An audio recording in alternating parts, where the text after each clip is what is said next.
All right, yeah, I have the either the blessing or the curse of being able to talk about really awkward things to anybody. So this is, you're in for a treat. Although I have to say I am a little bit nervous, so I will point that out. So I've been married, yeah, I will have been married 24 years in February. We have 4 kids. Anyway, my oldest is 22, my youngest just turned 13 last week, and our oldest is getting married in December, so it's an exciting different stage. I'm just a few steps ahead of you guys. So I just want to point out, like, I just right off the bat, I'm like a big sister here, right? Like if somebody's already told you all these things, that's amazing. Like, and give, if you have a big sister and she already shared a lot of this stuff with you, you need to call her later and thank her. But just, I'm a few steps ahead, and it's exciting to be here to get to chat with you guys and talk about this. So kind of a sensitive topic. So I'm going to pray for us to get started, and we'll jump in, okay? Heavenly Father, we thank you for this beautiful day. We are so grateful that your mercies are new every single morning, and we get a fresh start from whatever difficulty we had yesterday, last week, last night.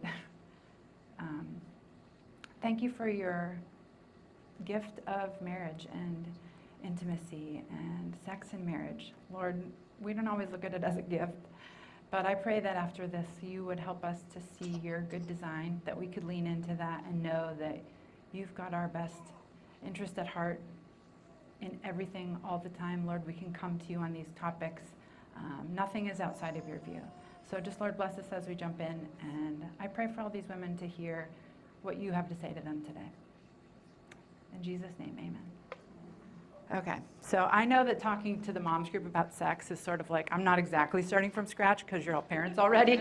So that makes this a little bit easier that we're just, we can get into some details and some specifics, but I think you guys get the general idea already.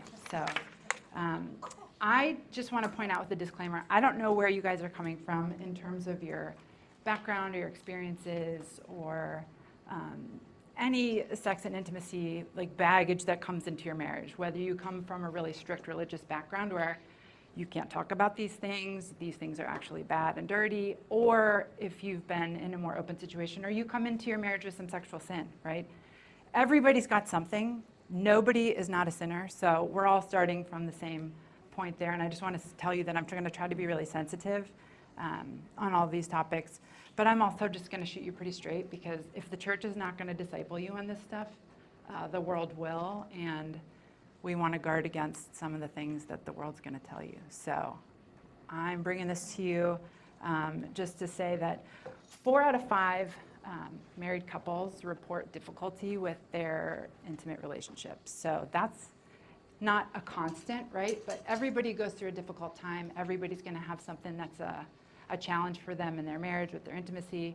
So if that's where you are right now, you're not alone. If you're like, whoop, not me, everything's great, that's even better. But everybody goes through something at some time, so it just depends on where you are in the timeline, okay, what season you're in. So I know that you guys have this QR code. You can ask anything you want to. We will definitely save time for questions and answers at the end. I hope that I can answer stuff that's in your head, as we're going along, because we're covering a good range of all this. But I also have my phone number on the handout that I gave you guys. And if you didn't get a handout, if there weren't enough, snap a photo of your neighbors. It does have my phone number on it, so if you're ever, even after we're done today, feel free to call me, text me. I'm pretty open about all this stuff, and so I'm willing to talk to you or help you get some resources that might be valuable for you and your husband, okay? So by God's design, marriage is a picture of Christ and the church, and Paul tells us what a great mystery that is. And I think a lot of it, anybody been married for like more than like half an hour knows, like, it is sort of a mystery, and we don't fully understand that. But I will say that what marriage provides us is an example of that sacrificial covenant love, okay? And so when we come into this, we have to have a really good understanding of marriage in order to see the point and the beauty of the intimacy in your marriage. So I want to just start by saying, this is your most important earthly relationship, okay? And you have to learn how to safeguard it and protect it and develop it in its fullness in the way that God intends. So there's a lot there. So as we jump in here, I'm just going to read Ephesians 5, 31 through 32. Therefore a man shall leave his father and mother and hold fast to his wife, and the two shall become one flesh. This mystery is profound, and I'm saying that it refers to Christ and the church. However, let each of you love his wife as himself, and let the wife see that she respects her husband. So right off the bat, we see the difficulty, like we're not even asked to do the same thing. So you and your husband are not the same. So the first thing we're going to do is talk about some of the differences between men and women. Now, all the women's stuff you guys pretty much have under control, I'm sure. So we're going to talk more about the differences that we see in men that we don't always fully understand, and sometimes in the heat of an argument or something, we just throw all that stuff out. So we want to bring that back in and understand, like, we really are created differently, like not just, physically, but physiologically, biologically, like emotionally, mentally. Everybody's got something different going on. So some of the differences, you just have a different way of being. Like you were just in the world in a different kind of way. That we overlap, but we're not the same. And men are not badly behaved women. So we certainly cannot put our own lens and just look at them through the way we would look. We really want to look at them the way God has created them, and not just say like, well, he didn't want to talk about this thing. Well, that's just not how they're wired, right? Like we're not the same. They do side by side things. So when men speak, right, they are normally saying what they mean and meaning what they say.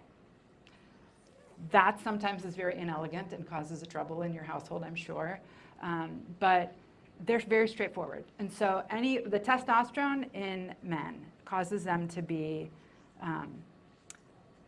very straightforward, very single focus in the way that they approach everything, right? So that testosterone is like, I'm doing a task, I'm doing the next task, I'm doing the next task, I'm doing the next task. So when you go in and your husband's doing something, and you're like, hey, can I just, hey, and you start talking, and they look up and they're like, oh, I didn't even know you were here. That's legit. Like, they really did not notice that you were in there. They didn't hear your question. It's totally reasonable. It sounds crazy to us because that's not how we operate, but that's really true. Like, that single focus causes them to be able to block out these distractions. And if they do have females who are on testosterone for a number of reasons, and they report the same thing. So it really is like a reality that there is something to this where they're not making it up. They really legitimately did not hear you. So give them another shot, tell them again, or say, is this a good time to ask a question? If there's no response, give it a second. Most women jump in after you ask a man a question or anybody a question. You give about 5 seconds before you either ask it again or clarify or jump back in. Most men don't respond to a question, and this is some research by a woman named Alison Armstrong, who's very, very interesting, the stuff that she is a researcher on men. So really, really interesting stuff. But she says most men don't respond to the question until about 18 seconds. So if you ask a question, be prepared to wait it out because you really want the answer, or don't ask the question. Like if you don't really care about the, what I'm saying? Like don't jump in at 5 seconds to clarify. Give them time to process the question and think about the response. And you'll be surprised at how much this delays an argument in your household or avoids it altogether because you've given them appropriate time to respond. So this is true for your boys too. So I've noticed this with my own. I have 2 boys and 2 girls, so we've got a really good subset of examples of stuff happening. And they just take longer to think about it. They really want to answer your question. They're not trying to ignore you or blow it off. It just takes a few seconds longer. So give them 30 seconds to respond. If there's no response after 30 seconds or so, I think you can clarify it, but that was just a freebie, okay? So that attention, when it's turned to you, especially when you were dating, is what Alison Armstrong also called the nectar of the gods, right? Like when you have that attention from your spouse, for your husband, turned all on you, that's when you're like, we got it, right? Like we're hitting on all cylinders. This is where you feel loved and safe and connected when that attention is on you. So be patient for it because they want to give it to you, but it might take them a couple seconds longer to really focus on what you're doing. So for women, we have the estrogen in our brains causes us to be really diffusely aware. And you guys know this. You have 7 bazillion things going on in your brain at any given time, like the grocery lists, what we're doing for Christmas this year, what I have to bring to Thanksgiving, what shoes the kids need, like what sizes everybody wears, like what your mom is doing, what your cousins are up to. You've got everything going on all the time. And probably before you have to go to bed, it's really hard to turn that down so you can actually relax. So that is actually the estrogen in your brain doing that, and it makes it really challenged. Sometimes to men it looks like you're really being scattered, but you're not. So just you can have your husbands watch this later, and you just watch it together and just be like, I told you. So you have a lot going on all the time, and that is just not how men are wired. It's totally different. So men feel security. Men don't think of being safe ever. That is just not on their minds. Okay, we think about that all the time. Walking down the hallway in a building or in a parking garage or wherever you are. Safety is like usually at the front of our brains. Men do not have that at all. They're like, we got it.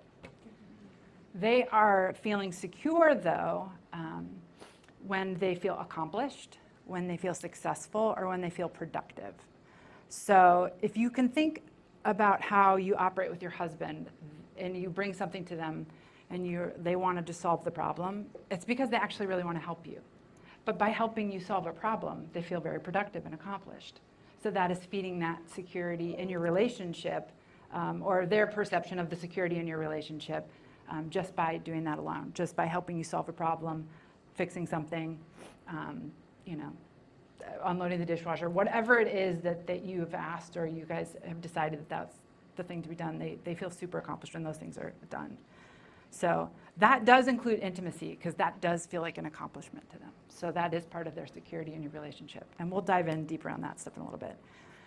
Most men keep their wife on a pedestal, okay? You may not feel that way often, but men, when they are dating, really are looking for somebody who's got like super complementary strengths to their own. They're not looking for somebody who is the same as them.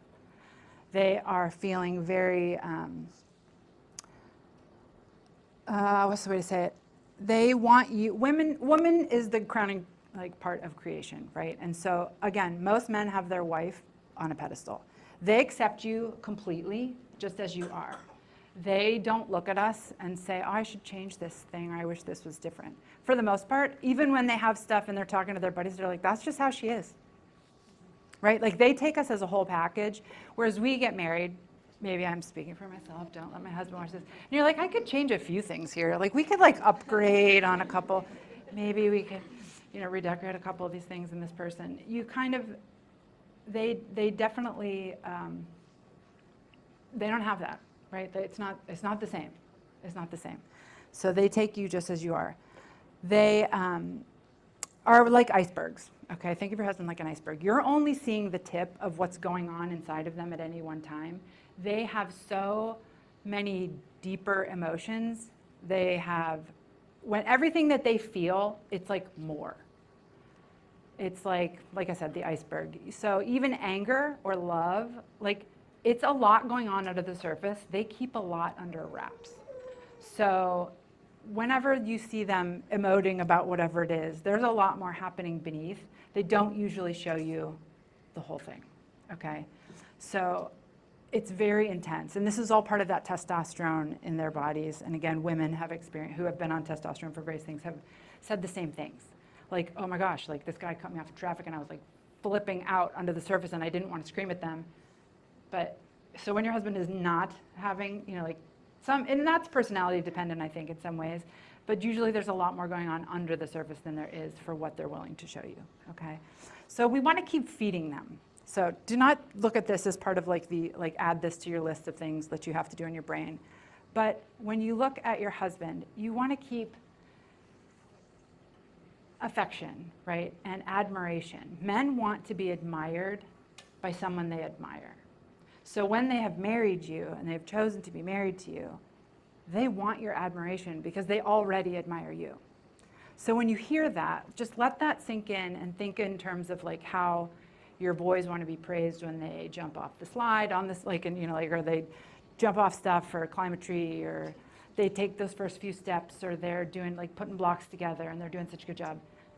They're already, you're the mom, you're already on the pedestal, okay? So some of these things are applicable, right, to what our boys are doing at home. They want to be admired, they want to be praised. Guess what? Your husband still wants that, okay? And again, that's not it's just an opportunity for you to really bless them, right? That's part of the marriage job, is to bless one another and not curse one another. And it's not that this person is either egotistical or there's something else going on. It's just how they're wired, okay?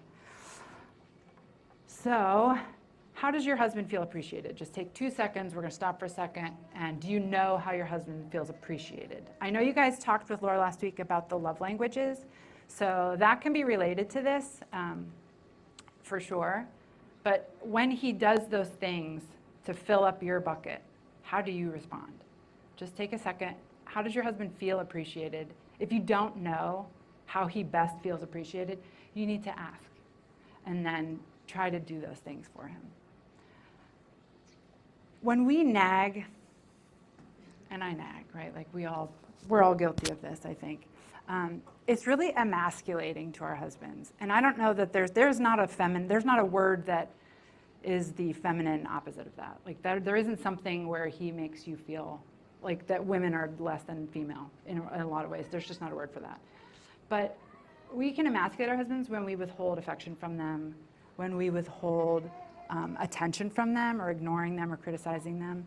We don't recognize that that's happening. We're just more like, you're just driving me crazy and I can't stand you today. But it is really hurtful to them. And again, you're only seeing the tip of that iceberg. So if they're a little bit hurt by that, they're actually a lot hurt by that. Just like we would be, but we're more likely to show it on the outside, right? Like that's true for both of us. And then, it is better to live on the corner of a roof than live with a quarrelsome wife. That one hurts sometimes, and we're all there, right? But we want to back down from that as quick as possible and get back into getting along and having fun at home. They just want peace at home. So when you're bonded together, like you are in a marriage relationship, you actually are able to help your husband relax and calm down because your femininity, just being around them because they're bonded with you as their wife, you are pulling them into their parasympathetic nervous system at home. Like when you hug them or you hold them or you put an arm around them, or you are actually drawing them into a relaxed state that they can have that peace at home. And that's a super important role in your home. And again, think of your children, right? Like when you hold your children when they're upset, they tend to calm down. It doesn't always happen like that if you hand them to your girlfriend or your cousin or somebody else. Like they don't have, it's that bondedness that is part of that, helping that relaxed state. So this is just something important to point out. Most women are offended if they feel like they've been made a sex object, okay? Your husband is dying for you to treat him like that, okay? That is just so you know, that is that's a good thing. That's like a 10 for them. That's like a 100 out of 10, okay? So just so you know, you might be offended by that. They are like beyond excited. So, okay, Alison Armstrong, and that's probably the last thing I have from her today. It says, you married a prince and it's up to you to help him become a king or a frog. So don't turn him back into a frog, right? Like you've got that choice in your marriage, how you treat one another. And that's just food for thought. So you can mark that down for your discussion groups later. Okay, so we know a little bit about men now. Let's talk a little bit about marriage, and we'll jump into the intimacy stuff as well. So God created marriage, right? And it says, Genesis 2:24, 25, 22 through 25. And from the rib that the Lord God had taken from the man, he made a woman and brought her to him. And the man said, this is now bone of my bones and flesh of my flesh. She shall be called woman, for out of man she was taken. For this reason, a man will leave his father and his mother and be united to his wife, and they will become one flesh. And the man and his wife were both naked, and they were not ashamed. So, first, just right off the bat, Adam already had a relationship with God. So Adam already had relationship, but God was like, we need something more, right? Like we're not done here. Creation isn't finished. And so he created woman. And I just want to point out, their first task was not to pray together. It was, they became one flesh. So I'm just going to say that and leave that right there for a second. Their marriage is a covenant relationship. So a contract says, if then, a covenant says even if. So I heard Josh Howerton, who's a pastor that I like out of Dallas, say that in that context and just point out that covenant relationship is what God has with us. And so in our vision of marriage as a picture of Christ in the church, then We want that. He's making us have that same sort of relationship with our husband, right? It's a holy union. It's sacrificial. The love is not a love that is always the feeling, but that's where that sacrifice comes in. So, I mean, God's plan for marriage is you stop being dependent on your parents. The man's job is to be responsible and committed, and he cleaves to his wife. And they join together in intimate and mutually satisfying sexual union, okay? So your marriage, like I said before, your marriage is your primary earthly relationship, and you have to learn how to safeguard it. And so as we go, we'll keep talking about that. Think about the disposition of your marriage first, like your attitude in your marriage. Are you quick to forgive? Do you get over your hurts really easily, or do you kind of nurse those grudges maybe a little bit too often or too long? Do you hold on to offense, or do you just get over your trouble kind of quickly? Do you hold on to that resentment? Are you defensive, or do you assume, no, that was probably not a big deal, I'm sure you didn't mean it like that, and keep going? That disposition of your marriage is going to point you guys in a direction. And so, like, if you want to be like going north and you end up like a few degrees off, the further you go, the further you are off from where you wanted to go. So you want to let go of those little offenses as quickly as possible and forgive one another and keep moving, okay?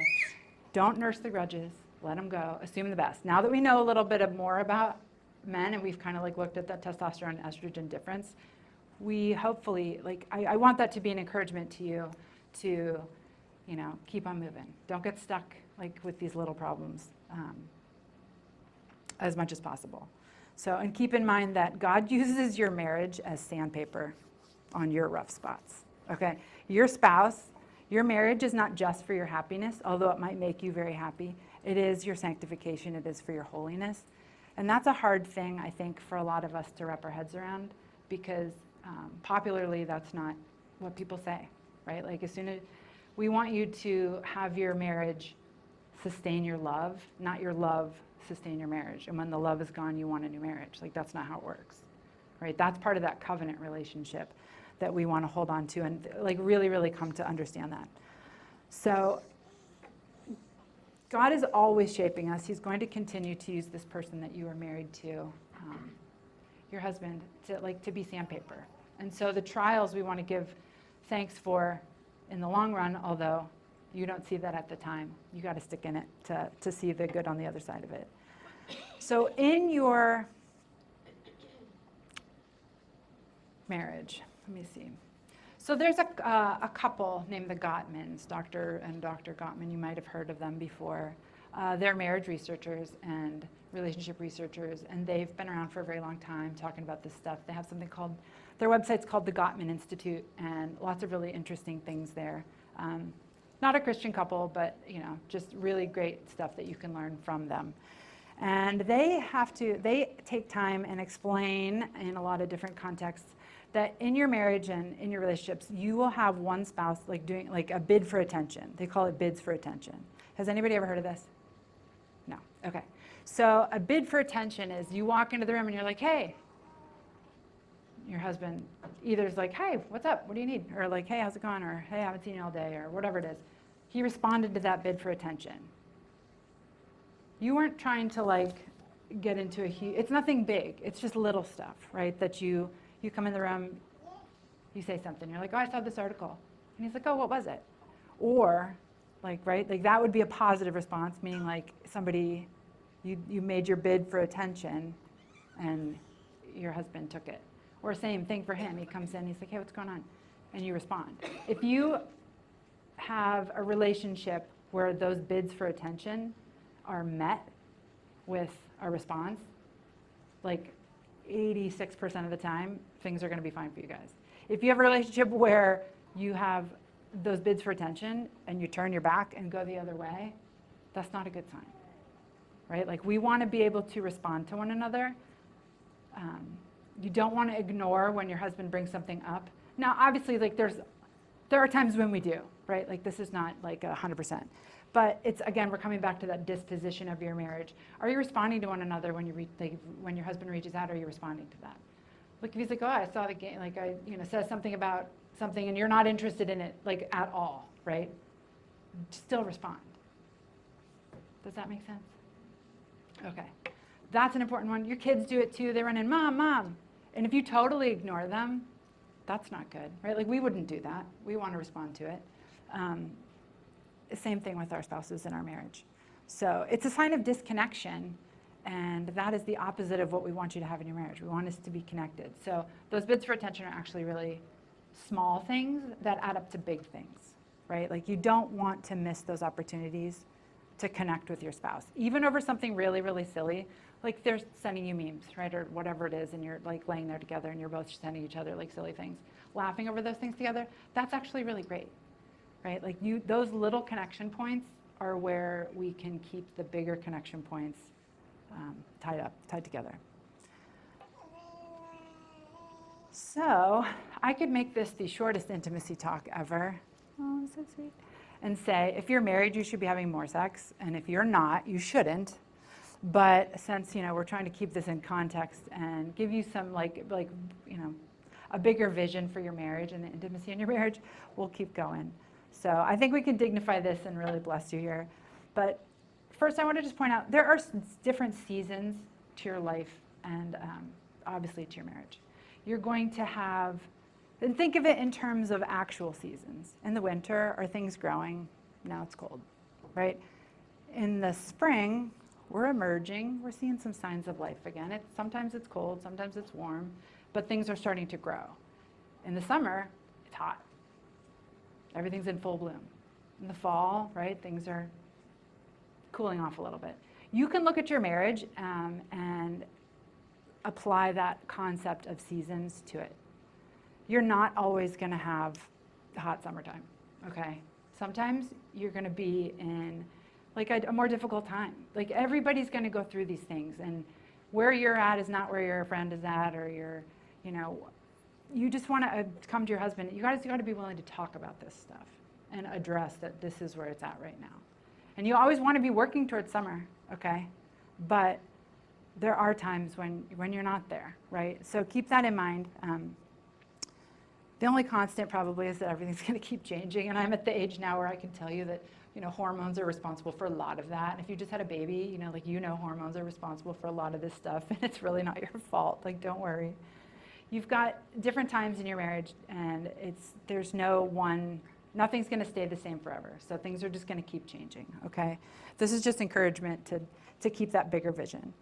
So not everything I say today, right, is going to be actually applicable to like your life today for every female in the room, and that's okay. Tuck this stuff away for later. There's no problem with,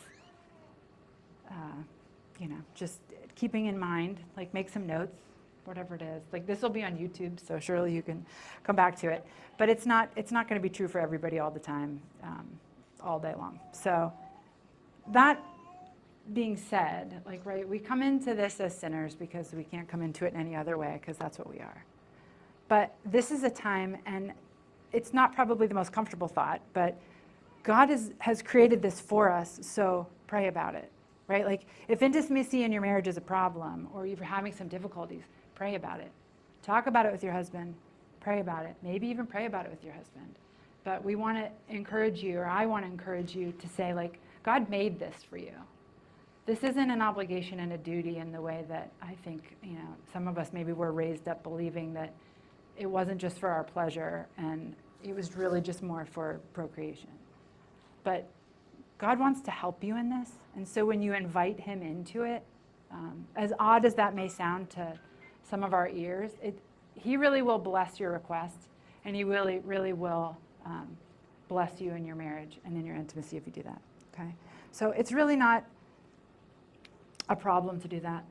God wants us to pray about everything.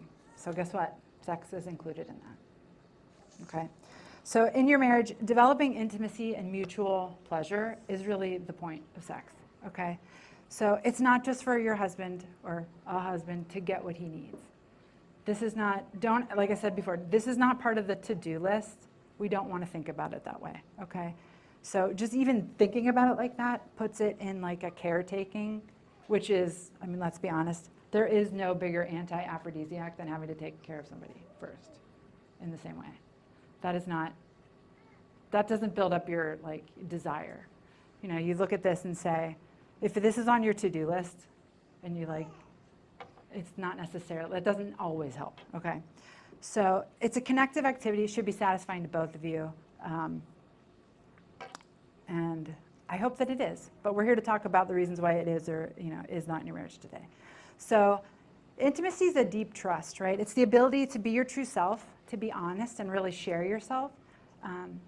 And that's the point. Like you're connecting together this picture of Christ in the church. You really want to be able to be all of yourself all the time. Just like God knows us and loves us and we're fully known and fully loved. That's super scary because if we really want to be loved, sometimes we hold back part of ourselves because we're afraid of what the other person might think. So in your marriage relationship, this is the time to be able to have that feeling of being fully loved and fully known here on earth, other than our relationship with God. So sexuality, right, is part of the garden, not part of the fall, right? So we want to make sure that we're looking at this and say, like, the fall meant that sex can be corrupted, but that's not where it comes in, right? It was part of the garden for Adam and Eve. And so we want to honor and serve our spouses in lovemaking. Sex is spiritual, it's emotional, it's physical. It's got kind of a trinity to it as well, okay? So we want to keep in mind that that's how God designed it. I'm going to read 1 Corinthians 7, 1 through 5 for us. But since sexual immorality is occurring, each man should have sexual relations with his own wife, and each woman with her own husband. The husband should fulfill his marital duty to his wife, and likewise the wife to her husband. The wife does not have authority over her own body, but yields it to her husband. In the same way, the husband does not have authority over his own body, but yields it to his wife. Do not deprive each other, except perhaps by mutual consent and for a time, so that you may devote yourselves to prayer. Then come together again, so that Satan will not tempt you because of your lack of self-control. God thinks this is super important for us to grasp, okay? That your body's not your own, your husband's body's not his own, you guys are one. So keep that in mind as we keep going, okay? In the Bible, right, we have Song of Songs, or some people know it as Song of Solomon. When it's given the title, Song of Songs just means like it's a superlative. Like there are other songs, but like this is like the song. Like God is the King of Kings, right? It's the same kind of idea. And guess what? It is all about sex and marriage and intimacy and this relationship that between this beautiful married couple. The entire book covers courting, marriage, sexual union. So it's not an allegory, which has been really commonly used over the years. It really is. It's got like, I heard somebody say it's kind of like salsa. It's got some mild parts, but it's also got the really spicy parts. So you can read it, and I will just use this one part to show you. It's definitely an encouragement for you and your spouse, right? It says, awake, this is Song of Songs 4:16. Awake, north wind, and come south wind. Blow on my garden, that its fragrance may spread everywhere. Let my beloved come into his garden and taste its choice fruits. It's not an allegory, they're not really talking about a garden, okay? So I'm just saying, like, they're really getting into it. And so in that book, like traditionally, like Hebrew men were not allowed to read this book until they had turned like either 28 or they were married. So it's like, you will hear people like want to like spiritualize it, and it is a spiritual thing, but you know what I'm saying, like make it into some allegory that it's something else. It's not. It is what they're talking about there. So you can read between the lines and know that like God really wants you to hear this. If it's in the Bible, it's because he wants us to know about it. And there are some pretty steamy parts, and again, not actually talking about a garden. So it's just, when you read it, you do see that there's a celebratory pleasure involved in the intimacy with this couple. He's constantly like listing how like her hair is like this beautiful flock of goats, and her teeth, you know, each one is like a little lamb with its twin, which means she's not missing any teeth, right? Like these are things to be praised about this woman. And it sounds funny to us, but he's constantly praising her, and he's looking at her and making these visual pictures about how she is, and she's praising him, and it's really beautiful. It's funny to us, but it's, there's a reason that people tried to explain it away for a long time, I think, in that sense, where they're trying to make it into something more elevated. Like it's wonderful though. So there's a woman named Dr. Julie Slattery, and she mentioned that the word yada means an intimate knowing. And when we read Genesis in its original language, in the Hebrew, it says, Adam yada Eve. He had an intimate knowing of her. And we recognize that as an intimate sexual relationship, okay? Like the highest of intimacy.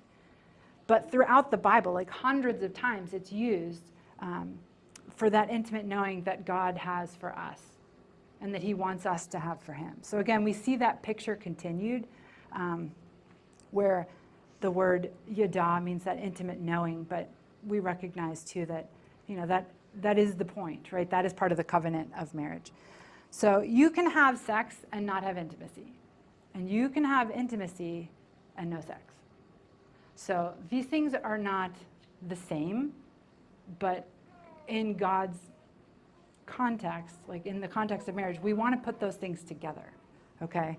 It's because it's sacred. Like pleasure in your marriage bed is not profane, it's holy, okay? And it's designed to bring you unity. Have you ever heard Frank Turek say, sex is like fire. It's great in the fireplace, it'll warm up the whole house. If you put it in the middle of the floor, it's gonna burn the whole thing down, right? Like there's a context, and so as married women, we are blessed to know that this is made for us, okay? This is not made for everybody. We should be enjoying this and having more fun with this and talking about this with our husbands more than any other like coupled people out there, okay? This is made for us. So I want to reference the paper that I gave you really quickly before we move on. And it's something from the Gottman Institute, like their website, and it's just 13 things that God wants us to have great sex in our marriages. This is the right context. This is the place to talk about it. Like with our Christian sisters, being able to understand that this is made for us, like that's a beautiful thing, okay? So on there, you'll have that list of 13 things that you can take a look at, and then some resources that we'll get to at the end. So here's who wants sexless marriages: Satan, right? The enemy. There is no like piety. You're not being more pious to not enjoy sex. God made it for us. Pleasure is not a sin. Orgasm is a gift from God. He made you that way, right? Like it's his design from the beginning. Again, like this is not part of the fall. This was part of his good design in the garden. And we want to learn how to lean into it. So the passionate sexual connection between a husband and a wife really glorifies God. He's not ashamed of it. You shouldn't be either. I just want you to know that. So we're going to get into some specifics here too. Okay, so if we're all blushing by the end, it's totally fine. Generally, women need to feel love to make love, and men make love in order to feel loved. So you can see that there's sort of a circle happening there, like one thing chasing the other. You have to keep in mind that like we feel safe as women, right? When we feel connected, when we feel protected, and that builds up our trust. And that trust is what you need to have an intimate relationship. So feeling safe, we can kind of open ourselves up to lovemaking, whereas if you're not feeling safe, you just don't. But that's why, and so our husbands they feel security when they're having that physical contact with you. So like I said, women usually need love to make love, men make love to feel loved. So again, you see that design there. So showing your physical affection to your spouse, not just in sex, but anytime, it's not related to love languages, okay? So if your husband's love language is acts of service, if you like clean up the yard and mow the grass and sweep the kitchen and do all the things, and you don't touch him, we're still not meeting that like marital need, okay? We are still not feeding our marriage, okay? So the physical affection is actually super important. But I will point out too that most men have spontaneous desire, which means, the wind blows, right? And they're like, hey, where are you, what are you doing? Where are you going? Whereas they're super visual, right? Like they want, anything can inspire desire for your husband. Just really probably pretty much anything. You've been over to whatever, like unload the dishwasher, and they're like, hello. You as a female most likely have a responsive desire where you don't really have that like constant, like, you don't have the hair trigger, right? Like it's not a constant like interest. But once things get going or your husband expresses some interest, you might be like, oh, okay, fine. You don't have to have that spontaneous desire. You will go through periods in your marriage where you do, but most women don't camp there all the time, okay? So it's more like men are like a microwave and women are like crock pots, okay? Like they're just ready, And Jerry Seinfeld years ago, and it's so funny, he said, like men are like firefighters. Like they're like ready, I'm ready, wherever the fire. Like women are more like the fire. Like the conditions have to be just right for things to occur. So like keep in mind the crock pot and the microwave, just because when it comes down to it, male arousal is very, very straightforward, okay? When you look at how the man's body is designed, the penis is just a straight tube. It takes like no time at all for the blood flow to get there, and they're just ready to go. Whereas for women, like female arousal is really, really slow. And I don't know if anybody's ever explained this to you, so I'm sorry. I'm happy to do it in church here if this is, But this is the design, right? It takes 20 to 30 minutes for women to get aroused. Like this is really common because your body around your vagina has the same spongy tissue that a penis has. And it has to get engorged with blood for you to really enjoy what's going on too. But it can take up to 30 minutes, okay? So it wraps around the vagina kind of like this, like a tube. Most of your nerve endings are within the first inch of the opening of your vagina. So it got very quiet, I'm sorry. Anyway, I was just gonna say that it's instead of filling up a tube, which is very straightforward and really, really quick, yours is like filling in all like the nooks and crannies in an English muffin, which you will never look at the same way again, so I'm sorry. I'm sorry. But it takes time, okay? We are not wired to be like quickly aroused and ready to go, typically, okay? I mean, that's just how you were made. So in addition to that, women, your cortisol pumping, like when you're like stressed or upset or anything, that has to stop going because it's a competing system with your arousal system, okay? Those things don't go well together. If you have really high cortisol and you're stressed out and upset, the English muffin's nothing's happening, okay? Like it's not gonna work the same way. You need time to like slow down, okay? You need time to like just chill. And like I said, you probably need time to like get ready for bed, whereas your husband just is like, goes from like clothes to just like in bed. And you're like, well, you didn't even get ready for bed. Like we have to get ready, it takes time. Not the same for them, right? So, and again, we have to learn how to quiet our brains to be intimate because that stuff gets in the way, all right? You have to shed the day, like you have to shed the kids and like the problems and the grocery list and all the stuff, the stress, because the parenting side of you is the anti-aphrodisiac. It just is, right? You have to be able to set that down in order to take up with your husband. And that's a challenge. We'll talk about that in a few minutes, okay? But just so you know, your body was just made for pleasure, right? Like the clitoris has no function other than pleasure. That's it. You have double the nerve endings in your neighborhood that your husband does. That was by God's design, okay? So I just want to give you like authority, I guess, or the encouragement. Know what feels good. You're going to have to get to know your own body. And look, this is going to be different before you had kids than after too. So be patient with yourself and work with your husband. Invite him in to let you kind of explore your own body. You need to know what feels good so you can tell him. If you don't know, you need to take time to figure it out, right? And that's something that can really draw you closer together. Work together on this, all right? I'm not saying like anything I shouldn't say there. It's more just like you take time to know yourself, all right? This is important because you need to be able to give specific directions. I'm going to guarantee you that your husband more than likely has no idea what he's doing a lot of the time. But as you are together and you spend time together, he wants to know what makes you happy, Okay, he wants to know what feels good. You have to be able to work together on that. So give specific directions. They need the feedback.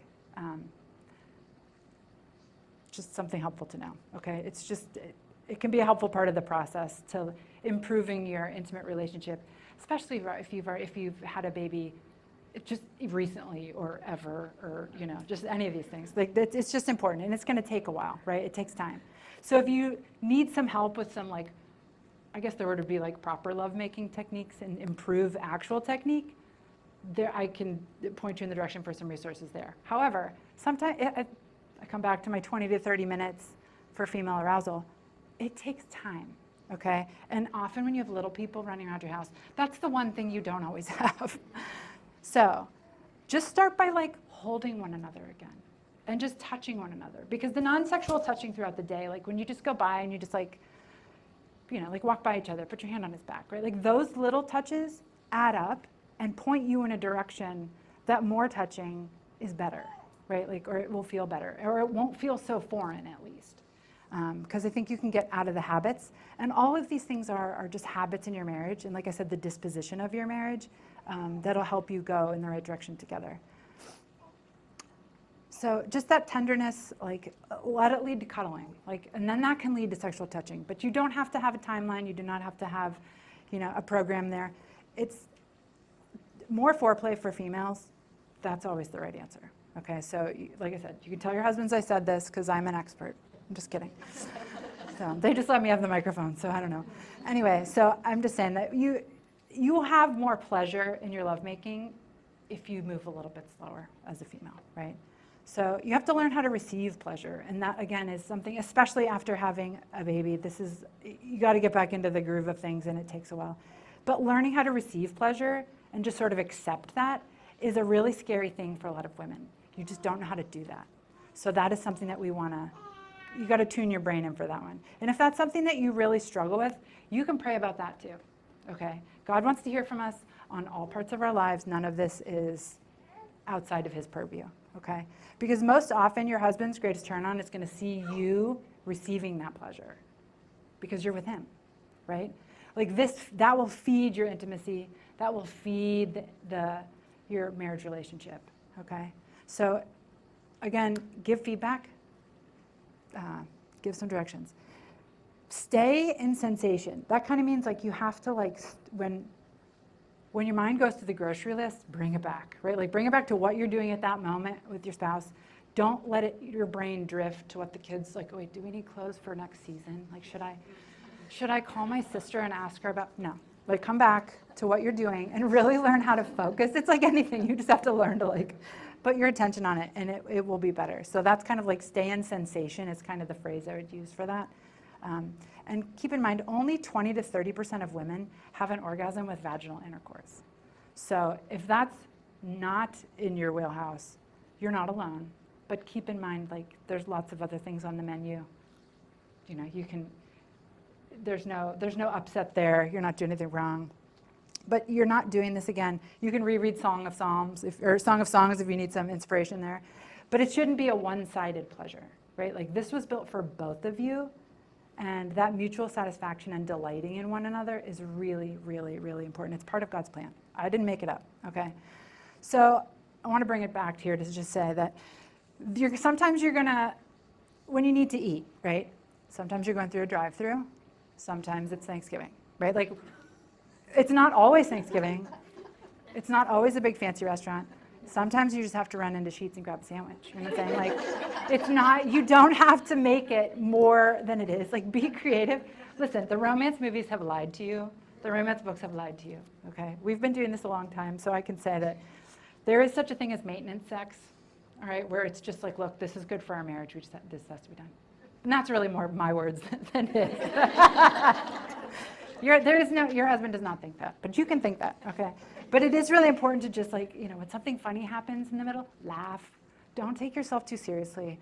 Don't worry about it. Like, I guarantee if you're like, look, the kids will be home, or like we have 15 minutes. The kids will be home, and this is how much time we have.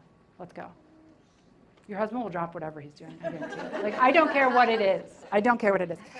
Like, keep him on his toes. Like, that's how you keep stuff like kind of like fresh and interesting, is like you just have to be creative. You really have to make an effort, okay? But again, there's no shame in maintenance sex.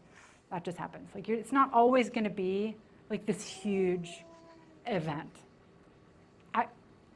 I mean, or maybe it is. I don't know. Maybe it is for you. But I'm saying, like, the reality of like even dealing with teenagers. Like, you think it's really hard with little kids. Wait till your kids are bigger and they know what you're up to, or they at least know what that is. Like, they're not that they know anything, but they're aware of that sex actually exists. It gets challenging. So anyway, you have to be creative and you have to make an effort. And there's no shame, again, in being like, look, I don't have long. Again, he'll make time. But you have to do that for your marriage, right? Like, it's not that you need it, it's your marriage needs it.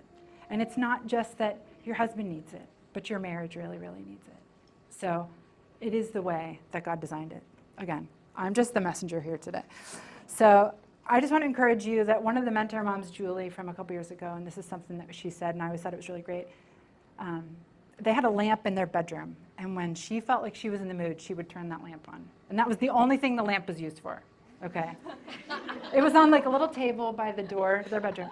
And she would flick that, or her husband would flip the switch. Probably like 4 times a day, right? Like, he probably would just leave it on all the time. But when she was ready, she would turn it on. And that was his signal that, like, today's a day, right? So, like, if there's something, like, come up with like a funny, like, code word, okay? I don't know. I have to check the freezer. Whatever. And text that to your husband, right? Like, come up with something that would be like a funny thing that he knows that you're initiating. Because sometimes I think women can be really shy about this. And I don't know if it's just because we have that more responsive desire and it just doesn't like really ever like occur to you in the same way. Or if you're kind of shy about being rejected about something. But come up with a code word or an emoji. Like, and I challenge you to initiate sex with your husband like more than 3 days in a row. Okay? Years ago, I had this thing and I would call it like, you know, like a 7-day challenge, right? Now I'm older and I'm tired and I'm like, maybe 3 is good. But I think, like, initiate sex. Like, you will shock them. They will be thrilled. It will help everything. If you've been having some bickering in your house, I guarantee you will not after that. So just, like, really challenge yourself to be an initiator. And if you want to come up with something that's very, like, non-threatening, like the light, or you have, like, a text emoji or something that you do, those kinds of things can really, like, spice up your time together without feeling like pressure or without feeling kind of scary or anything like that, okay? So I will say this.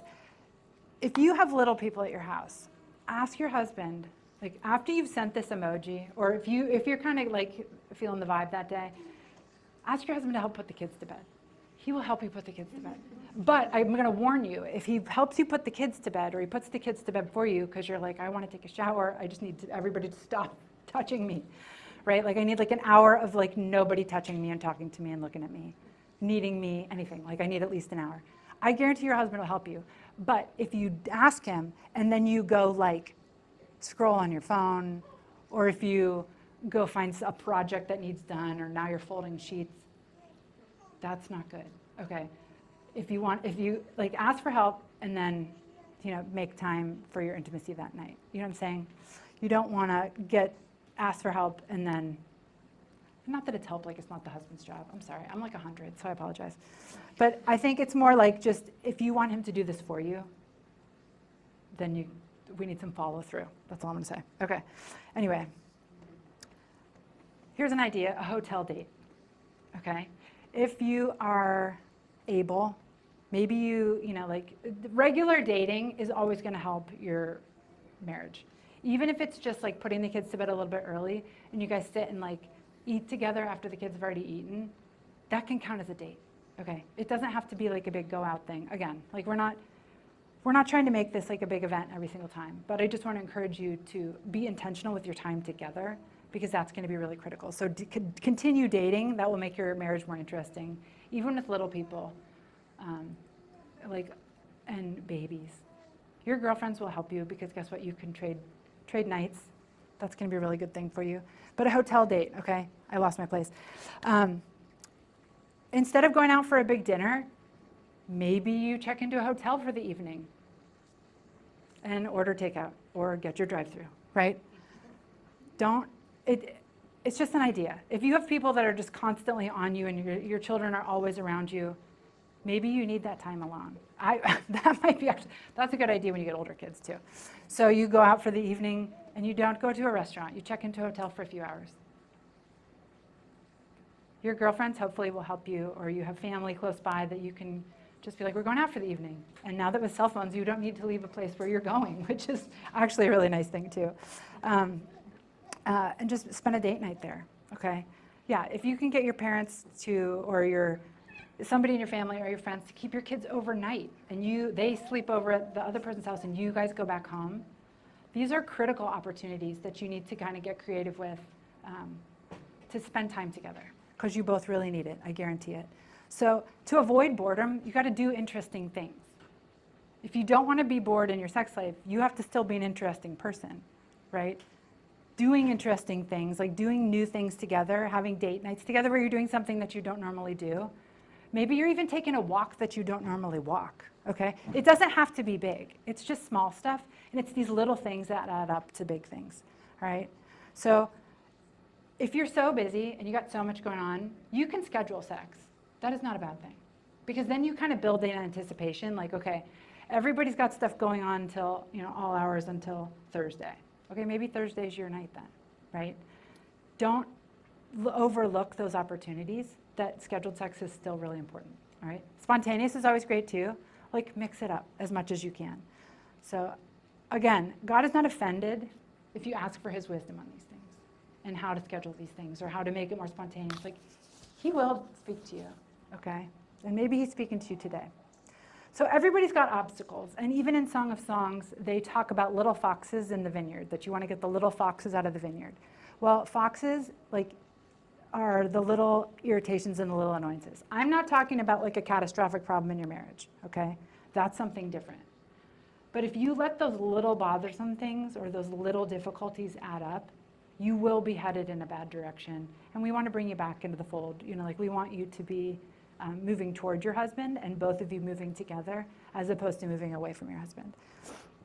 But those little foxes in the vineyard show up in a lot of different ways, okay? Like I said before, if the disposition of your marriage is such that you just stay irritated at each other for days on end, that's a little fox you want to kind of take care of.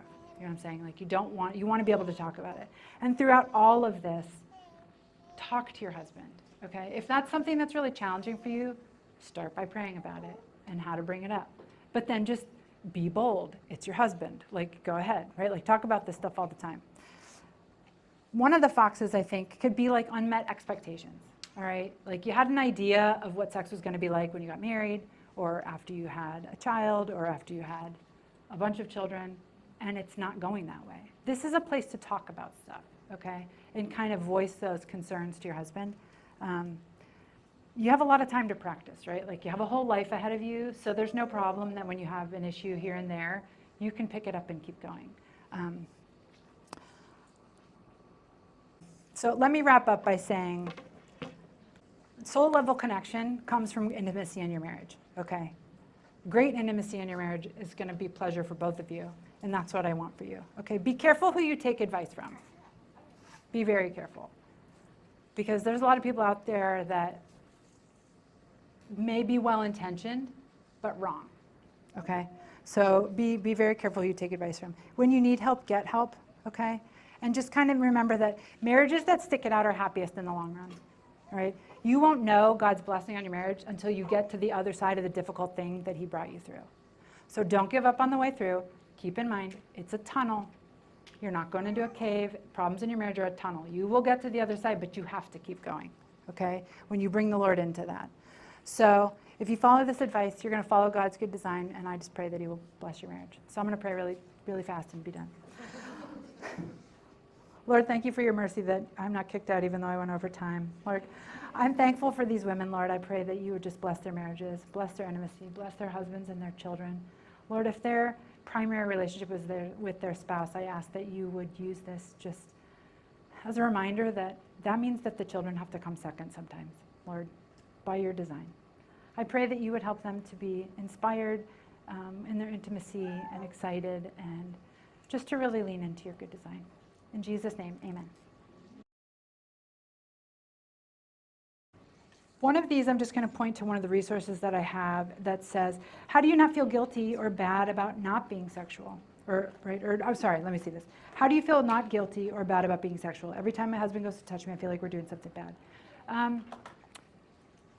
I'm going to assume that that has a lot to do with how you were raised, and it's really hard to flip the switch from sex is bad, sex is dirty, I shouldn't look at anybody, nobody should see my ankles, I should definitely not show my wrists, and now I'm married and it's like, woo, gloves are off. That's a really hard thing to switch, and the Rip It Off podcast, which is listed on your thing, she talks a lot about that. Like if you were raised in like purity culture, which again, very well intended, I think, but maybe a little bit misguided, where there should be no sexual thoughts in your head at all until you're married. That's a really hard thing to switch. And that is just keep in mind, God wrote the Bible includes Song of Solomon. God's design for us is to be sexual creatures. He does want to corral it and sanctify it, like by keeping it within your marriage.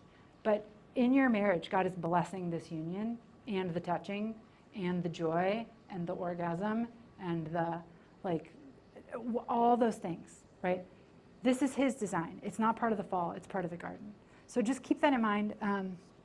I did put my phone number on this handout in case you have questions even after this. You can feel free to call me, like text me, whatever, anytime, okay? If you do have other questions. Let me keep going here. But that's a mindset shift, that to know that this is God's plan, is for you to enjoy this with your spouse. How do you kind of now my oldest is 7, so obviously I'm not talking about sex to my 7-year-old, but how do you, because I was kind of raised in a similar, that question where it was how do I not do that to my children? You know what I mean? How do I speak to it, whenever they're getting older? Oh, that's a good what I mean? question. How do you transition in I think you understand what I'm trying to say. Yeah. Well, I think the way to do that is when you do start having those conversations, I think there are a lot of really great books now available. And I'm assuming maybe they even sell them here in the bookstore. I know that some of the resources I have that are here in the bookstore. You can just start talking to them that God, they already know, hopefully, right, that God made their bodies. Well, God made their bodies and they're good. He called us good. So when you start to discuss this with them when they get a little bit older, and the way I've kind of approached it in our house is that sex is great, but it's for married people. It is a married privilege. But it's so great that it's really worth waiting for, because it's amazing. It feels good, right? This is God's design, is that this is something really awesome. But he does save it within the context of marriage. So it's not that it's bad. No, there's nothing, right. And I think that's the difference, is that I think that if you can be raised knowing, this is actually really awesome. You should be jealous of me because I'm married.